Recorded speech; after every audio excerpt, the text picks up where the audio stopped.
All right, welcome everybody to Hot Seat with Cognizant Clay. It's been a while. I got a job, I got a new chair, a lot of things going on, so I'm excited to be back. Today on the show, we have Anna-Maria Mountfort. She is the founder of MimiTENS, which is a custom mitten company that also makes mittens for people with limb difference. So I'm really excited to get started today. First of all, Anna-Maria, how are you doing today? I'm really good. I'm really looking forward to this conversation. Thank you for having me.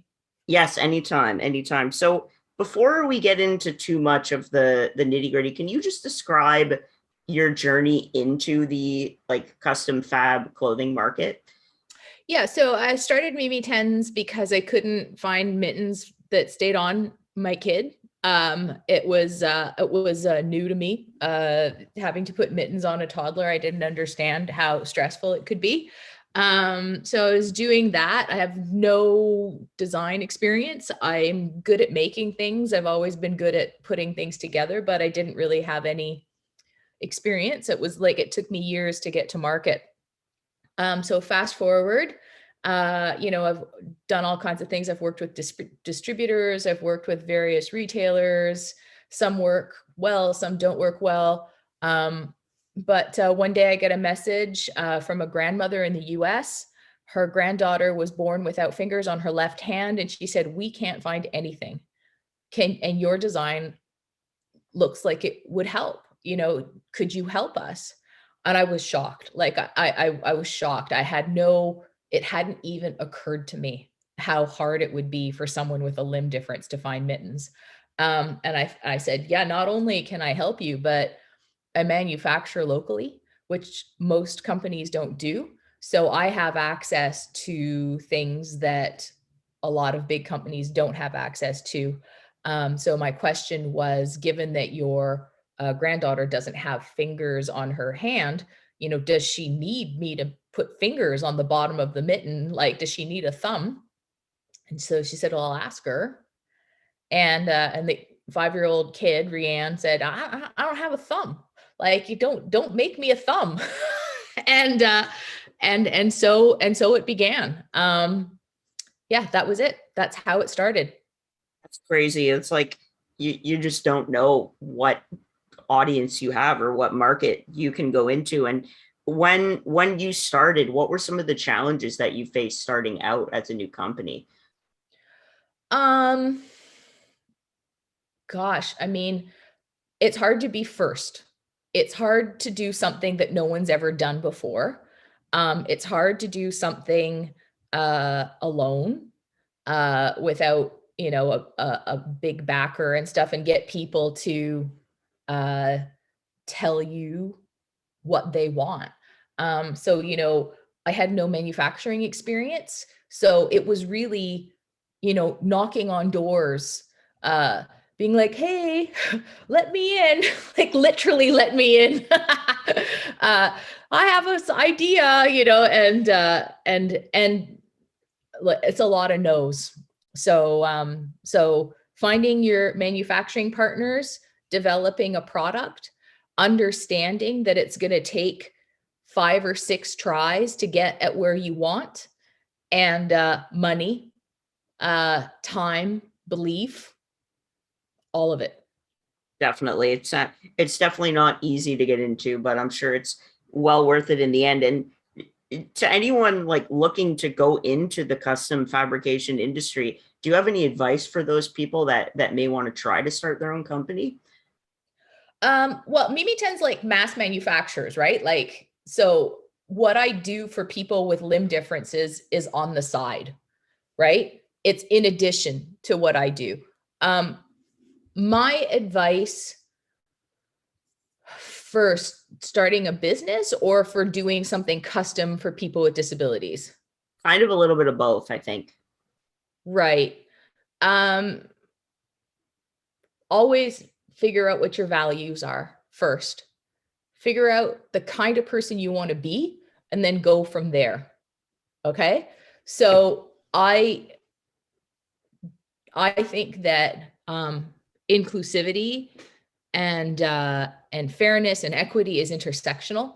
I don't think that it's fair to have people in North America expect people in other countries to do the kind of work that we would pay $18 to $20 an hour for here for pennies. So because I believe that, it meant I could only manufacture here, you know? It's really hard to look someone in the eye and screw them over. So that's, uh, which is why I think that people are so, oh yeah, it's made ethically, but they don't know what they're talking about most of the point. So I had to be okay with who I am. It's meant that I'm difficult to work with, or considered difficult to work with, because I don't have the margin that bigger companies have. So figure out who you are and then go from there. Figure out what you're not willing to do and then go from there. Under promise, over deliver. That's my best advice. And listen, do more listening than talking. Absolutely. I can definitely agree to that. And I saw your interview on CBC, and they were asking, like, you've turned down offers to sell out, for lack of a better term, and move your your manufacturing elsewhere. Why do you feel it's so important to stay local? Um, yeah, I've been offered no end of like weird opportunities that just didn't feel right to me. Local is because I actually believe we have this manufacturing capacity where I live. Why wouldn't I do it? No one has given me any compelling reason why I should move overseas other than money. And environmentally, it's irresponsible. It's I I don't I have I would have no control. You know what I mean? Like if someone makes a bad pair and then it has to be shipped back and forth, like it just, no one has given me any really good reason why I should manufacture overseas. That's number one. But also, like, I believe in us. I believe we have a lot of, I believe in us. Like, I believe in the people I work with. I think they're amazing. And I wouldn't be able to be the kind of person I want to be if I manufactured overseas. Right. And like you say, the ethics involved, they're just a nightmare. Like you say, but most people that say they're ethically sourced really aren't. They just think they are. And I think that's a bad thing. But I mean, good for you for staying in Canada and hiring Canadians, because like you say, why would you send it overseas? There doesn't really make any sense. So staying true to your values, I think, is another good piece of advice for anybody, really. Yeah, especially now. I mean, like, I'm going to be completely direct with you. We rely on labor from parts of Asia, from parts of Eastern Europe, like Poland, Ukraine. That's cheaper labor in the EU, even though Ukraine aren't part of the EU. But like Turkey, there's a lot of manufacturing, a lot of cotton making, a lot of all this kind of stuff that happens there. And so a lot of brands are like, yeah, it's made in the EU, but these people aren't treated the same way as they are. You know what I mean? Like, I feel that people are really naive about uh, what's actually happening, and they're not looking, because if they look, they can't defend it. You can't, like, you really can't. So anyway, that's how it is. And I would like to point out I'm half Polish and half Chinese. So I know of what I speak when I'm like, no, no, no, you rely on cheap Chinese labor and you rely on cheap Polish labor. I'm here to tell you that doesn't work for me. Yeah. Exactly. Well, good for you. I can appreciate that for sure. And I know we're 2 years in, and people don't like to talk about it, but it was a major thing. How did COVID affect business for you? Huge. Oh my God. It was so it's a holding on kind of moment right now. Manufacturing is hard. Uh, just to begin with, we have labor issues because we rely on less expensive labor to do basic industry stuff. You're seeing it in farming, you're seeing it in the food industry, in trucking, in cut and sew manufacturing, in building, and all these different things. It's just, we need that. So we didn't have these people coming in. There are people that were sick. You can't plan. So it just means less sales. It means higher costs. Shipping has gone through the roof. It's the number one reason people abandon um, uh, a shopping cart. They hate to pay for shipping, but it keeps getting more expensive. So, I mean, I've had all those problems, but in my factory specifically, because they are people, I work with people. So one of our sewers, her sister is a nurse. So, and she lives with her sister, and she was just like, sometimes there were days where didn't open the factory, the factory owner, her brother has special needs and he wasn't able to live in his assisted care facility. So he was at the factory all the time. And he's like, my best pal. We go for Popeye's chicken and we, go for walks and all this kind of stuff. So like, we just had to take better care of each other. And that's not a negative. That's not in anything. It's just is what it is. And that's what we did. And so it was very personal. I got COVID. I got, it 100% scrambled my brain. I'm actually starting to be part of a study about it. So, it affected the bigger stuff and then like right down to the regular people stuff too. Absolutely. Yeah. You say a holding on moment. I think it was for everybody. And I mean, we're doing better now, but it's still a pandemic. There's no two ways about it really. And you can't Yeah. ignore it. That's How's it. it? Sorry, what? I kind of want to ask you back. You're asking me all the questions, but I want to ask you, like, how has it affected you? Well, I live in a March of Dimes building in Oakville. So Oakville wasn't hit as bad as the long-term care and the assisted living in Toronto. So we were hit, but not nearly as hard. I didn't really see my friends at all. They all Mhm. work trades jobs and they're in Toronto all the time, which is a hot spot. So until everyone was vaccinated, I didn't see anybody. Like I've barely been out in 2 years, but I started this because of it. And I honestly think it saved me from going insane. If I'm honest, like this is the 45th episode now, 46th actually. One of them, the audio was off, so I couldn't upload it, which I felt bad, but it happens. But I've met a lot of good people and done a lot of networking. I took some schooling during the pandemic, so it's been good. Honestly, I can't complain. I mean, obviously, I'm still a little scared of it. I mean, I'm high risk. I have muscular dystrophy, so if I get COVID, even with the vaccine, it wouldn't be fun. So I've just avoided large groups and I'm honestly doing well. I can't complain at all.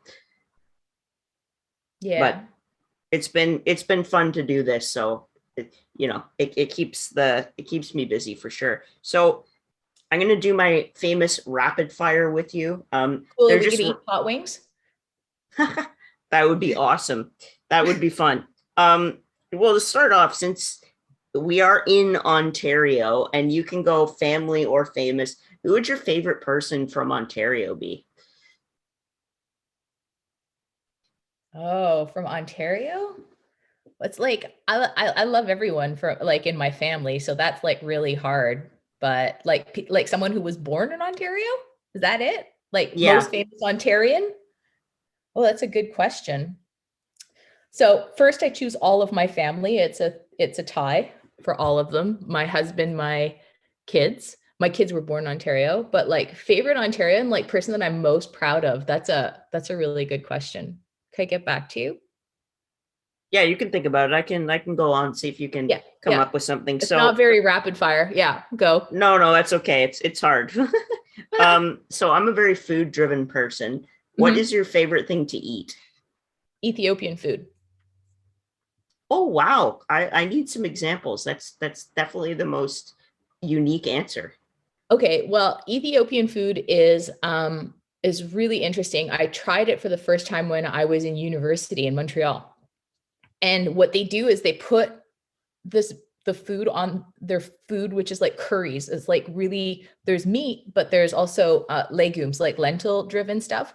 Ethiopian people have a sort of set of spices that are peculiar, or not peculiar, particular. My God, particular to them.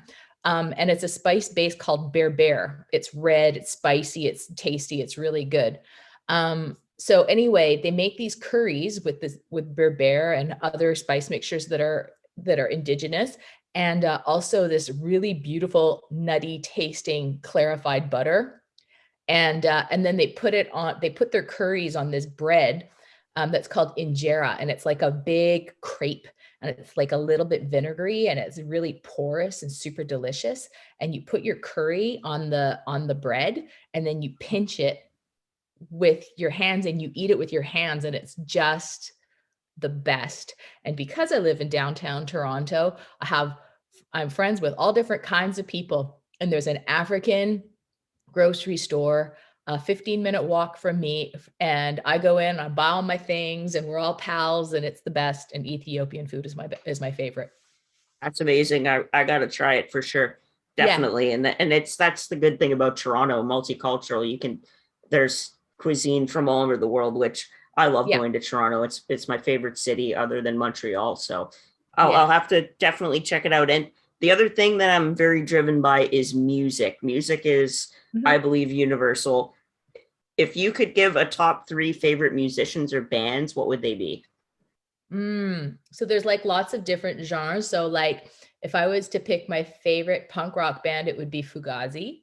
If I were to pick my favorite hip hop artists, are like R&B soul, like I'm in love with Frank Ocean, just like anybody else. And then if I were to pick a uh wow, that's rough. Like I like so many things. I love Danny Caesar. I love Bad Bad Not Good. Um, but my classical music person that I always go to because it's never wrong is Yo-Yo Ma, because he interprets Bach and other people I enjoy a lot. That's it. That's 3. There we go.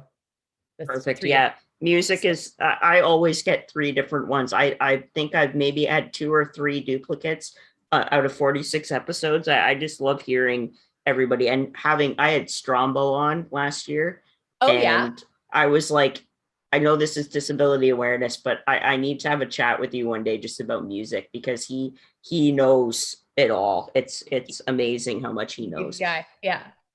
Yeah, he was a lot of fun.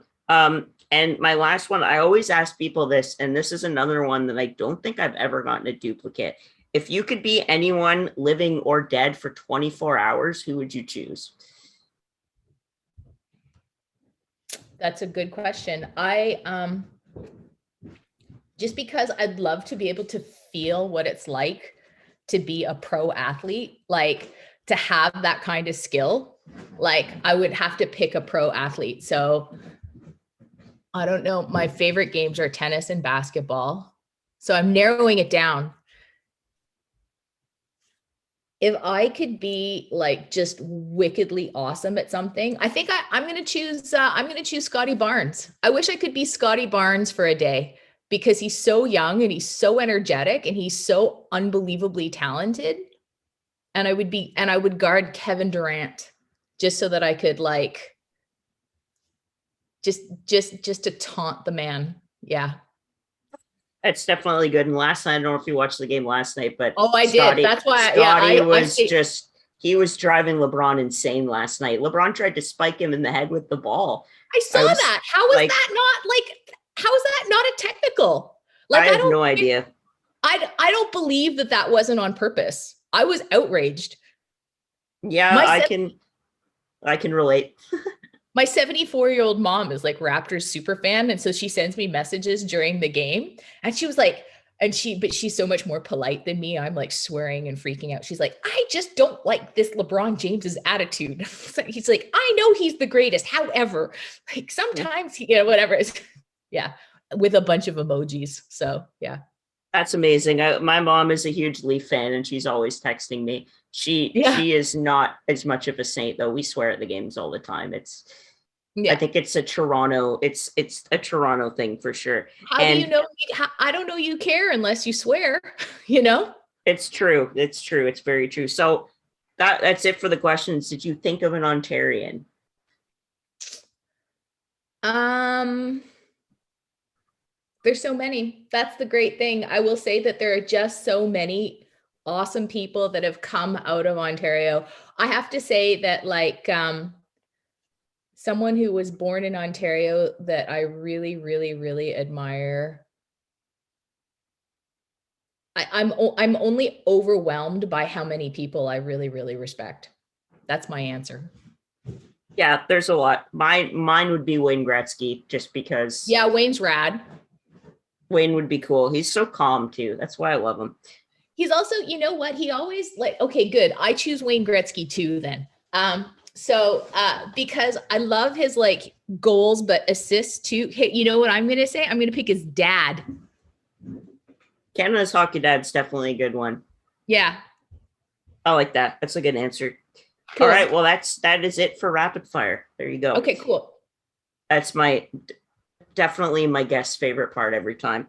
I like stumping my guests. It's fun. Yeah, it is fun. So now that we've covered MimiTENS and all that, I want to get into the specific disability awareness stuff. So you started the Get In project, like you said, you got a message from a grandma and needed custom mittens. Like, I'm curious to know how, as an able-bodied person, what does it mean to you to be an ally for the disabled community? That's a really beautiful question. And I really appreciate it because I've been thinking a lot about what I make, what I do, what's the point, and I can have like a lot of existential dread, frankly, about making things, which is part of why I manufacture in Canada.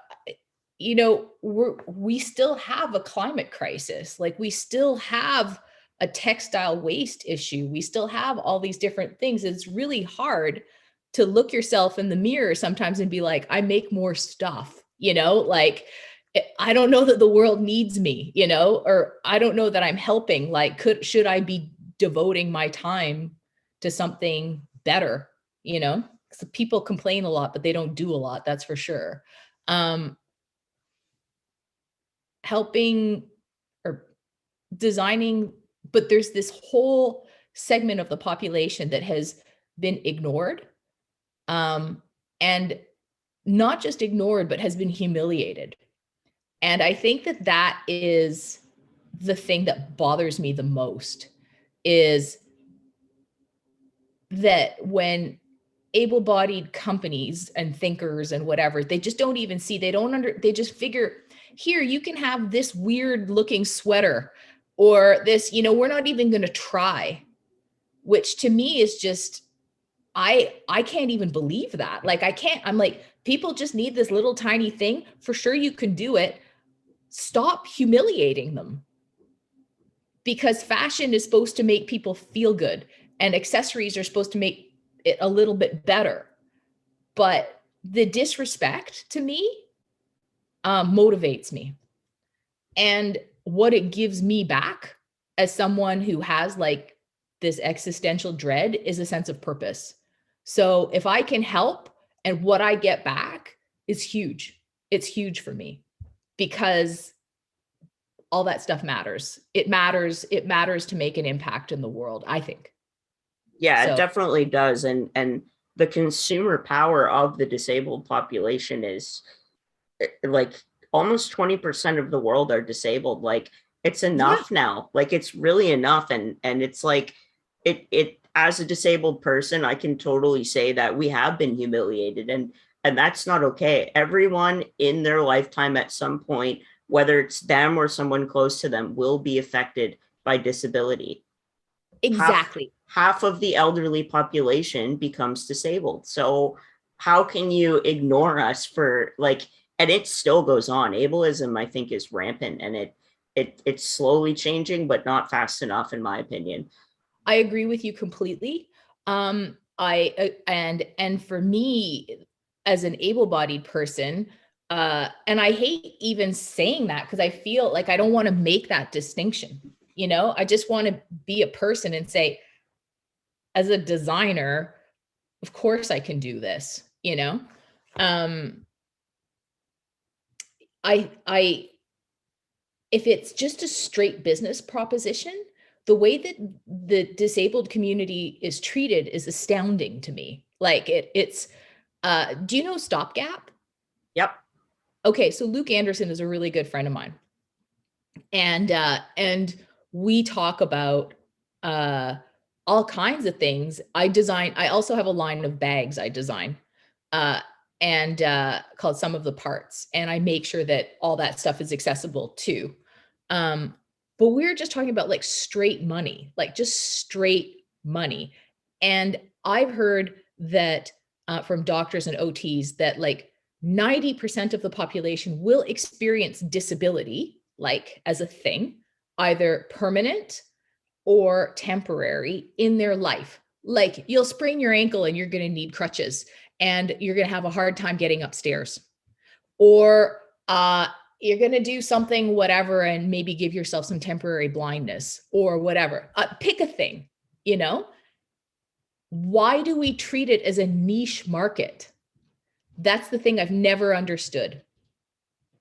And it's not a niche market. Like people should be tripping over themselves to help people, you know, in the like they should be like, oh shit, like I could get rich doing this if these business people like actually put their mind to it. Anyway, that's just my thing. No, absolutely. And the term universal accessibility, the whole world is accessible. It's easy for everyone to get around. It's not just for me using a wheelchair or some old woman using a walker. Like curb cuts, a woman with a stroller who has a baby. Like Yeah. it's it, I know a lot of able-bodied people that buy products made for disabled people because it's easier for them. Yeah. It doesn't matter. Like it's crazy to me. It is crazy. And it makes like it one of the things I'm working on right now with a bunch of people and friends of mine. I was just like, there needs to be, um, how people are talking about energy retrofits for your house? I said there needs to be an accessibility retrofit and there needs to be a credit and a package, sort of like a ramp, whatever it is you need to get in and out of your bath. The little tiny things like, one of the things that people told me with limb differences, what they need is they need these special pizza cutter things so that they can cut their food. And I was like, the free, like not just available, like no question, but there should be an accessibility retrofit available for houses to keep people in their houses so they don't have to go to long-term care if they don't need to, because housing is so expensive and crazy. And just like all these sort of different things. And that's industry. There's going to be somebody who wants to do this. It's a construction trades thing, like for sure there is. Anyway, I got ideas, like don't even whatever, but I'm talking to people. I'm trying to be vocal and helpful. So That's really all you can do is speak up. And I'm going to give a shout out to my mom because she actually found you for the interview. But speaking of retrofits, she thinks every house should have the option. Like, yeah, why isn't there lifts in garages to get upstairs or elevators or ramps? Like, how do you know you're not going to break your leg tomorrow and be in a wheelchair for 2 months? Like, you just don't. well, also, why did we decide stairs? Yeah, it's You know like when I was talking to George, he said they say like builders say they care about it, but they'll save money wherever they can and not put a ramp in or not put a lift in. And he goes, where are your values? He goes, money. It's money driven. And if it costs too much, then they don't do it. And that's like, who are you to say that it costs too much to make something accessible? It really doesn't make any sense. it doesn't. And Luke Stopgap Luke was talking about so Luke was actually hired by my husband. So by my husband's company, Blackwell Engineering. And so he is a structural engineer. And they were like, when they interviewed them, and this is, people, they're not embarrassed to say that they were embarrassed. Does that make sense? Yeah. They're not embarrassed to say, we had no idea. You know what I mean? We hadn't, and they were like, would I hire this guy if he wasn't in a 300-pound electric wheelchair? 100% I would. So why wouldn't I hire him now? But the building wasn't accessible. He had to call in the morning and then the engineers would go down on the freight elevator and 3 of them would pick him up and put him in the thing, but they did it. And then, you know, he needed a special desk and he needed some computer adjustments and all this kind of stuff, but they could afford it and it was worth it. And then he, you know, started stopgap and that was fine. But it wasn't $25,000. It wasn't $10,000. It was like $2,000 or something like that. You know, it's like, how is that tiny, like in the, like $2,000 is a lot of money to me. I don't know if $2,000 is a lot of money to you, but when I think about what I can do with $2,000, it's a lot of money. But in the grand scheme of things, it's not, right? So anyway. In a capitalist world, 2000 is not a lot, but as someone who can only work part-time because of my disability, $2,000 is a hell of a lot of money to me. Like That's it right. just is. That's double what the government gives a disabled person a month. So that's a lot of money to me. But it's funny. You mentioned that nothing was accessible. My dad and I were at the Canadian Open, I want to say 2015, when it was still in Oakville. And there's accessible viewing on most like 10 holes or something. But on one of the holes, there's an accessible seating area, but there's a curb up to it. And there was Mm-hmm. no ramp. So I went up to the marshals and I said, like, it's all well and good that you have accessible seating, but I can't get up that curb. I go, most disabled people are screwed. Like 2 inches might as well be a mile, as my mom always says. And they ended Yep. up giving me free parking and free tickets for the rest of the weekend for bringing that up. They were like, we had no idea. And thanks to you, like, there was a ramp the next day. So it was like, you do have to speak up because, like you say, people don't think about it. If they have no experience with disabled people, a bump is a bump. They don't see it as that. Well, and this is the thing is that like, and congratulations to you for speaking up because it takes a lot. Most people, if I give them the benefit of the doubt, like I get capitalist society, I get all that stuff. I 100% do. I rage about it all the time. Most people just don't know. You know what I mean? Most people just don't know. And that embarrassment, the shock of it, is sometimes enough for people to recoil. Like they're so embarrassed they can't deal with it, you know? But what I will say is that for the people who don't want to know but want to be better, you know what I mean? Who have that empathy in there, you kind of have to allow that grace, you know? Give people the room for grace. So, because I find that when they do learn or are confronted with it in a reasonable way, that they do want to help you. Exactly. And it's like your story, a person with a grandchild with a disability reached out to you. You probably had no idea that that market was going to be a thing for you. And speaking of that, like, can you like talk about the Get In project a little bit? Like for Yep. people that don't know what it is and what benefits it has for disabled people. So Get In Project is like a work in progress for me. So I am a designer of all kinds of things. Like I said, I make mittens, I make bags. I just wrote a book, you know, like all these sort of different things. I'm basically, if I have to tell you what my MO is like, I'm an accessories designer. I'm a designer. I do creative things that are like well-intentioned. Like that's the thing and hopefully profitable. Not always, but hopefully, right? Um, so when I needed to get my patents, so I had to apply for patents and it took 7 years and more than $40,000 of legal fees to get my patents. Okay. Which is a lot. Um, but once I got, because I've been ripped off by no end of companies. So I needed to get my patents, which I finally did in 2019. So then I was like, okay, now I can go because I don't want to promise things to people and then have some person sue me. Right. So my dream has always been to offer people something they could use at a reasonable price or even for free. When I started the Get In project, my dream was to have like a studio where we could have like cool events and you know, and make shit and be cool and just have a good time. And that, like, you know, all the things that I make could help fund this. So basically the Get In project is whatever I want it to be that year, whatever works. So prior to the pandemic, I had booked a bunch of sessions at this thing called uh, uh, the Make Way. Like, so my friend has this sneaker customization place in the Stack Market. Her name's Shelby. And so I had booked a bunch of sessions, and I was going to have a bunch of my kids come and customize a bunch of Nike Air Force Ones.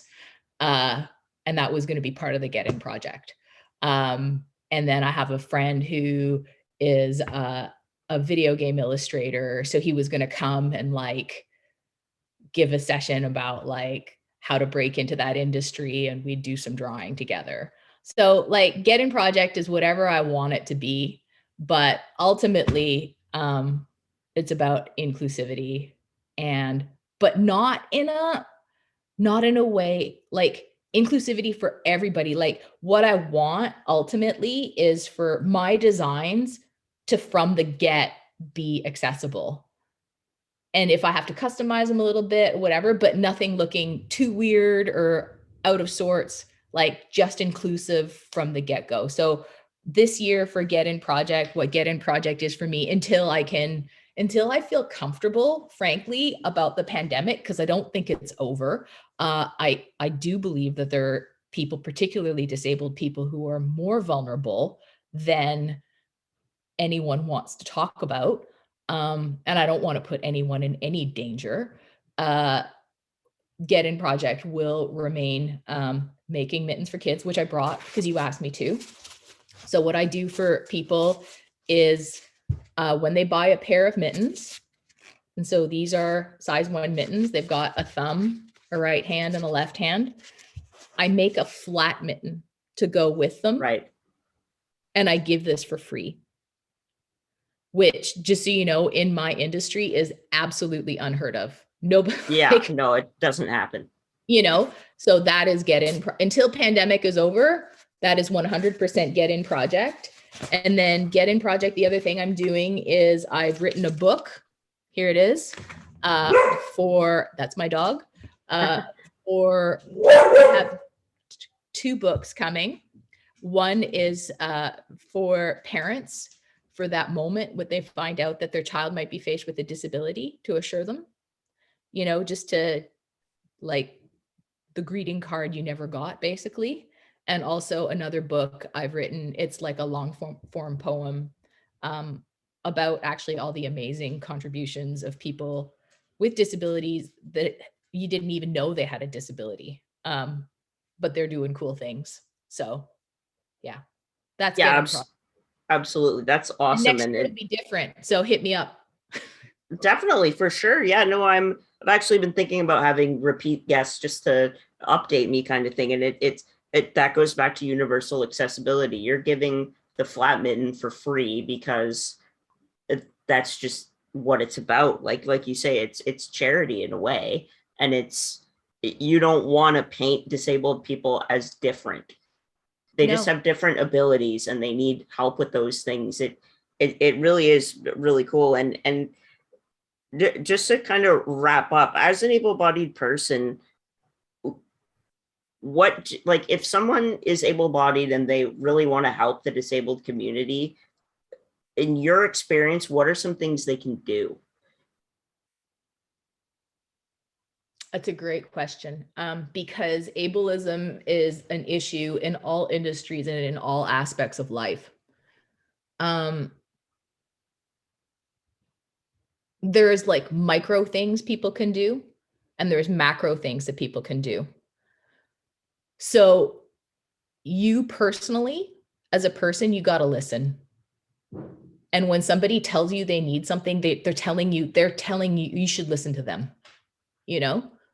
A macro level, we need to advocate for these changes, and just like almost be like, what do you mean stairs? Why not ramps? What do you mean ODSP is this much money, like, you know, like just all this sort of like these bigger issues. But advocate within your group, because ableism is like, if you're a stay-at-home mom, for sure there's ableism in whatever. Are you being as inclusive as you can be, as you whatever? If you are an executive mom, are there disabled people? Like, does your product consider disabled people? Does your service consider disabled people? Does, you know, like all these different things. It doesn't matter where you are. It's so baked in that we need to think about it the way we do gender issues, the way we need to think about race issues, you know, like all these different things, so that ultimately someday we get to the goal of, you know, what's everyone freaking out about it? So, you know what I mean? Like we're all included, like that's the goal, right? But listen and ask thoughtful questions, and don't be embarrassed. Like, this is the thing. Don't be embarrassed. Don't let your embarrassment and your vanity get in the way of helping someone. That's my best advice. Definitely. And then I can add, for one, hire disabled people. Like Yeah, you my say, God. someone with Yeah. special needs works for you. That's amazing. Like they just look us over. It's like, oh, they can't do it. Yeah, well, yeah, we can. We just need adaptability of some kind. Like I just Yeah. got my first job this year. I'm turning 30 in September. Never had a job. It's with Jam. Jam is a sports company that did co-ed sports leagues before the pandemic, but during the pandemic, they kept the sports leagues with the restrictions. But I work for Jam events, so they're online events, and I'm a co-host of these events. So companies hire us to do, we do Family Feud, which we have the non-suable version. We call it Survey Says. We've got music bingo, trivia, escape rooms, and it's just a lot of fun. Cooking classes, yoga classes, all virtual, and it really opened up. Like I finally have income that's not from the government, and it's so empowering to know that like the pandemic has opened up remote working, and people realize how much cheaper it is for their company to let people work from home. And I can't travel very well, so I can just roll into my office and work. It doesn't matter. This is, you know, and people with disabilities need a relatively little assist. I'm not talking, this is the hard part about disability, is there's so many different, like people get overwhelmed, I think, by all of it, right? And it's just sort of like, but if you look a little closer and you look a little harder, we're kind of as a society wasting potential. Like we're not, do you know what I mean? Like, of course you want a job. Of course you want independence. Of course you want your own money and to buy your own thing. Of course, you know, who doesn't? Who doesn't want dignity?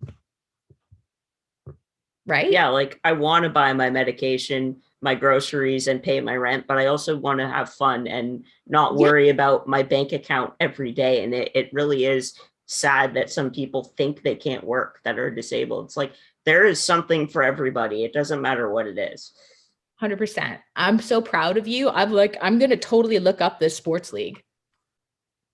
Yeah, Jam Events is who I work for, but they're great, and they've been nothing but helpful to me. They, I'm honest when I can't work. Some days I'm in too much pain or I'm too tired, and they're like, no problem, we'll get someone to cover you. Like, and you kind of go in thinking, are they going to judge me for it? I have not felt 1 ounce of judgment from my coworkers or my bosses once, not once. Wow. Well, what do you think? Can I ask you a question? Yeah. What do you think that that should there be incentives for companies to hire people with disabilities, like more now? Like what should that look like? Well, I forget. See, I'm drawing a blank. I took a course last year. It's for media for people with disabilities. The company that provides it is Owlware, and they work with the Ontario Chamber of Commerce. And the disabled person that gets hired and the company get incentives. The company gets money to provide us with adaptive things, whether it be text to voice, voice to text, both things, just adaptable computers, adaptable software. And I actually got paid a sum for getting a job from the Ontario Chamber of Commerce. So there is incentives available. I don't think many people know that there is. I think they think, oh, it's going to cost us a lot. Well, the government provides you with the funding to help the disabled worker. Like it's not, it exists. I just don't think many people know about it. I'm going to have the two people that started that program on my podcast so that people realize that there is those incentives for companies to hire us disabled people. Like they need to start hiring people and not looking disabled people over because, oh, they're too expensive, or oh, they're not able to do that. Like I can tell you right now, I know several disabled people that would be the best worker that company ever hired, but they're scared. And I get it. I totally understand being scared as a disabled person, but like you say, people need to listen more and help us out because we need it. Yeah. And the other thing too is that you can't out in one side of your mouth complain about how you have a labor shortage, and then on the other side of your mouth talk about and overlook this segment of the population is dying for work. I just want to work, like it's absurd. Anyway, that's what I think. Yeah, it is. It really is ridiculous, but it is slowly getting better. I mean, I don't think any disabled person is happy with the pace that it is getting better, but it's good that now, like with media, like holy crap, the internet, anybody can get found by anybody. Like I've reached out to Lewis Hamilton, Tiger Woods. Like you never know what these able-bodied people that are allies for the community. Maybe Lewis Hamilton sees my message one day, and maybe he shares it with Mercedes F1 team, and they start hiring disabled people. I don't know. I'm doing this for other people though, to show that these resources are there. Like it's not just doom and gloom for disabled people in life in general. Like there is things for everybody. And I really think having people like you and smaller companies are awesome. Like I feel good that I can put you on the map, or I've had authors that write books with disabled protagonists. Like I love just sharing people's stories. I think it's awesome. Well, I appreciate you so much. And I've been looking forward to this. I'm so grateful. And I'm really humbled by all the nice things you said about me, and that you consider me an ally. I feel like I earn those one at a time. So thank you. Definitely. And anytime, honestly, I just love talking to people. My mom's always said I talk too much, so I might as well put it to good use. But just to wrap up, where can people find you? Like what, your website, Instagram, Facebook, how can people reach out and find you? Yeah, I don't even go on Facebook, which is terrible. Like I put stuff on Instagram and then it pushes through. Hi sweetie, my daughter's leaving. You can find me on MimiTENS.com, MIMITENS.com. Send me a message through there, and or Instagram is helpful. I find social media really overwhelming, and like I don't want to be on all the different social medias. It's like I pick one and just go there, because otherwise it takes all my energy. Yeah. So I stick to those two, but you can contact me that way. And then and I'll get back to you as best as I can. As far as Mittens go, like if you are part of a group of people, like you're a War Amps group, or you have a hospital group or something like that, and you are like, yeah, I've got 10 people that need mittens for kids, like that's the dream. Like, so that if I'm able to do them in bunches, that's ideal. But hit me up. Don't wait till the last minute, because I'm not going to lie to you. It's stressful. You know what I mean? And I have to pull people off the manufacturing line to do the custom work. But like, think about it. Think about me. If you have any questions, let me know. I'll do my best, But yeah, thank you so much. Yeah, anytime, Anna-Maria. It was a lot of fun talking to you, and thank you so much for coming on, and just for my guests. Like as you know, Spotify, Apple Podcasts, and YouTube. I will be sharing it on Friday, so I will send you a link. And if you could share it, I would be very appreciative. I will, absolutely. And congratulations on what you're doing. I'm glad you've had a good couple of years. I'm sure I'm sure big things are coming. Definitely. Well, thank you, Anna-Maria, and I will definitely stay in touch. Okay, take care. All right, you too. Bye.